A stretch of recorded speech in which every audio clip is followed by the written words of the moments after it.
سلام دوستای عزیز، سارا هستم. شما را بسیار خوش آمدید میگم به این ویدیو. امیدوارم که جور صحت سلامت باشین. ما تشکر میکنم از شما که این ویدیو را برای دیدن انتخاب کردین. موضوع ویدیو امروز ما در مورد آموزش قسمت دوم از آهنگ بسیار زیبا از زندیات رحیم مهریار می باشه که این ویدیو به انتخاب چندین دوست ما آماده میشه. تشکر میکنم از شما که این ویدیو را برای دیدن انتخاب کردین. میریم شروع میکنیم دوستای عزیز. عمر دلم بناوه که نازت نشانه بود. در قسمت اول ما سر موضوع آلابش و شافردش کار کردیم. شما میتونین که او قسمت اول ببینین پیش از اینکه میده قسمت دوم، و اگر میخواین که او قسمتش نخوانین، برای بعضی کسانی که نو شروع میکنن مشکل است. موسیقی کسانی که نو شروع کردن آلاب و شافردین و مشکل است، میتونن که از این قسمت شروع بکنن. همونطوری که ما در قسمت اول گفتم که این آهنگ آقای رحیم مهریار از ای شارپ خوندن و ما هم از کل خود از اونا میخوانیم. این آهنگ در راگ بهروی است. خب اگر ای شارپ سعی ما باشه، پس نوتای بهروی ما چه رقم شکل داره بر روی پرده های ارمونیه؟ سا ری گا ما پا دا نی سا نی دا پا ما دا ری سا، یعنی که این نوتا استفاده شده ازش. سا ری گا ما پا دا نی سا نی دا پا ما دا ری سا. دوستای عزیز، بخاطر از اینکه شما این برنامه را همین کانال را سپورت کرده باشین تا که برنامه دائمی به پای خود استاده باشه، شما میتونین که ممبرشیپ بخرین.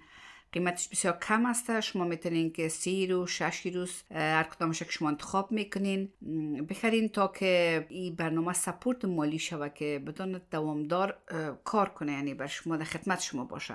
و اگر کسانی که نمیتونین، امکاناتش ندارین، ما شما را 100% میتونم که درک بکنم.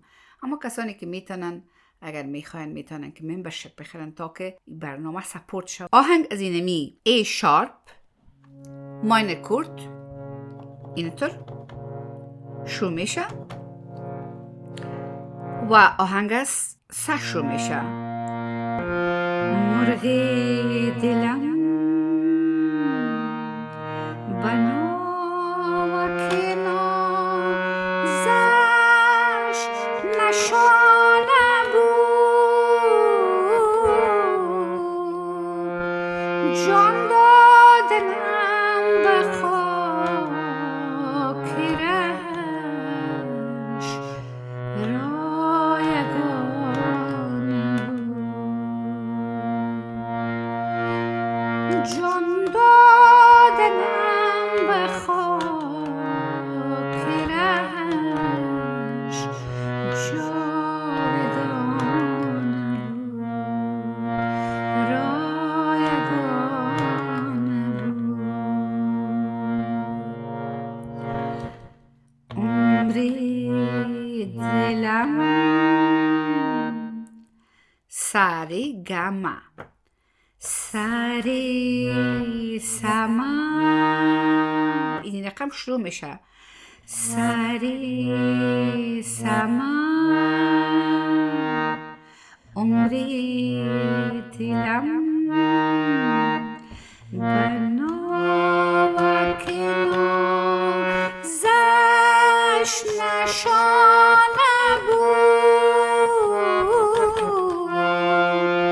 جان دادنم به خاک رهش رایگان بود.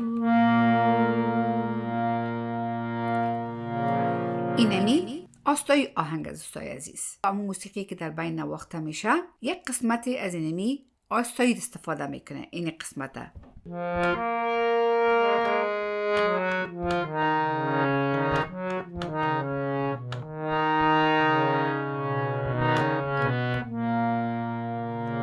اینمی توتره، امی که میگه جان دادنم به خاک رهت رایگان بود. اینمی قسمت ملودیش استفاده کردن و انتلود می نوازن.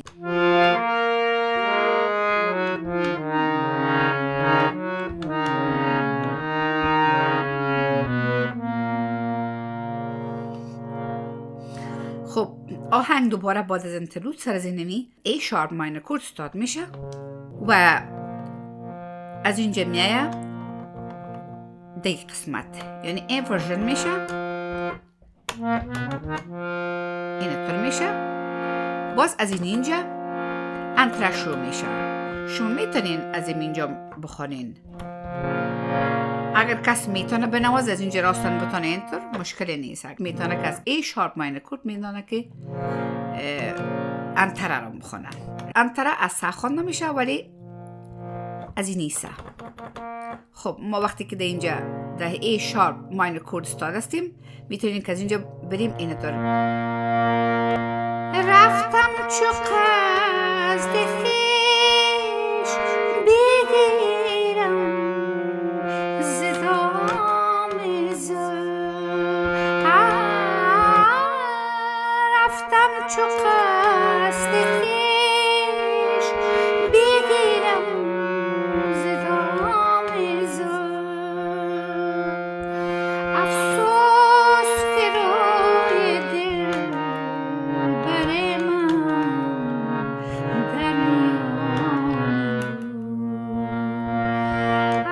افسوس که روی دل بر من در میان.